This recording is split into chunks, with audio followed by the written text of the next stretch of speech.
Hey everyone welcome back to my channel.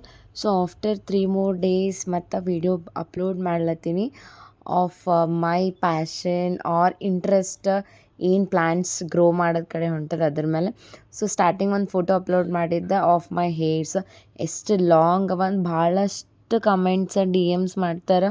So recipe ಹೇಳ್ರಿ, ಏನು use ಮಾಡ್ತೀರಿ, ಹೆಂಗೆ ಯೂಸ್ ಮಾಡ್ತೀರಿ ಅಂತ. ಸೊ ಅದ್ರ ಬಗ್ಗೆ ಡಿಟೇಲಾಗಿ ನಾನು ನಿಮ್ಗೆ ನೆಕ್ಸ್ಟ್ ವೀಡಿಯೋನ ಹೇಳಿರ್ತೀನಿ. If you want do comment recipe for hair oil and hair shampoo. So ಇದು ನನ್ನ just gardening some sample then gardening ಅಂತಲ್ಲ, ಬಟ್ ಸುಮ್ ರ್ಯಾಂಡಮಾಗಿ ಗ್ರೋ ಮಾಡಿರೋ plants from stems. Okay, so ಅದು ಆನಿಯನ್ ಇತ್ತು ಮನೇಲಿ ಇದ್ದಿದ್ದು ಹಚ್ಚಿದ್ದ, ಆ್ಯಂಡ್ ಅಲೋವೆರಾನು ತೊಗೊಂಡ್ಬಂದು ಹಚ್ಚಿದಿತ್ತು. ಆ್ಯಂಡ್ ಬಗ್ಲಾಗೇನು ಒಣಗಿದೈತಲ್ಲ ಅದೆಲ್ಲ ಇನ್ನು ಜಾಸ್ಮಿನ್ ಫ್ಲವರ್, ಮಲ್ಲಿಗೆ ಹೂವದ್ದು. ಇದು ಹಬಿಸ್ಕಸ್ ದಾಸವಾಳನು ಸ್ಟೆಮ್ಮಿಂದನೇ. ಇದು ಕೂಡ ಇದ್ರ ಹೆಸರು ಅಷ್ಟು ನೆನಪಿಲ್ಲ, ನಿಮ್ಗೆ ಗೊತ್ತಿದ್ದರೆ ಕಮೆಂಟ್ ಮಾಡಿ. ಸೊ ಈ ಪ್ಲ್ಯಾಂಟ್ ಕೂಡ ಸ್ಟೆಮ್ಮಿಂದನೇ ತಂದು ಬೆಳೆಸಿದ್ದು. ಆ್ಯಂಡ್ ದಿಸ್ ಅಪ್ರಾಜಿತ, ಈ ಫ್ಲವರ್ ನಮ್ಮ ದೊಡ್ಡಮ್ಮ ಮನೆ ಹತ್ರ ಬೆಳೆದಿತ್ತು. ಅದು ಸೀಡ್ಸ್ನ ತಂದು ಗ್ರೋ ಮಾಡಿದ್ದೆ. ಸೇಮ್ ಈಗ ಹೆಂಗೆ ಕ್ಯಾಪ್ಸಿಕಮ್ ಗ್ರೋ ಮಾಡ್ಲತ್ತೀನಿ in the same way.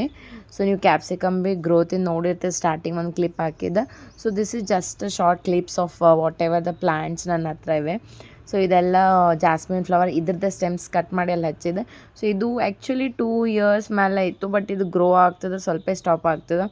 And this ಪ್ರೊಮೊಗ್ರಾನೇಟ್ plant ಮತ್ತು ರೋಸಿಂದ ಮೊನ್ನೆ ರೀಸೆಂಟಾಗಿ ತೊಗೊಂಡು ಬಂದಿದ್ದೆ. ಸೊ ಅದು ಸ್ವಲ್ಪ ಬೆಳೆದಿದೆ, ದಟ್ಸ್ ಗುಡ್ ಕಂಡೀಷನ್.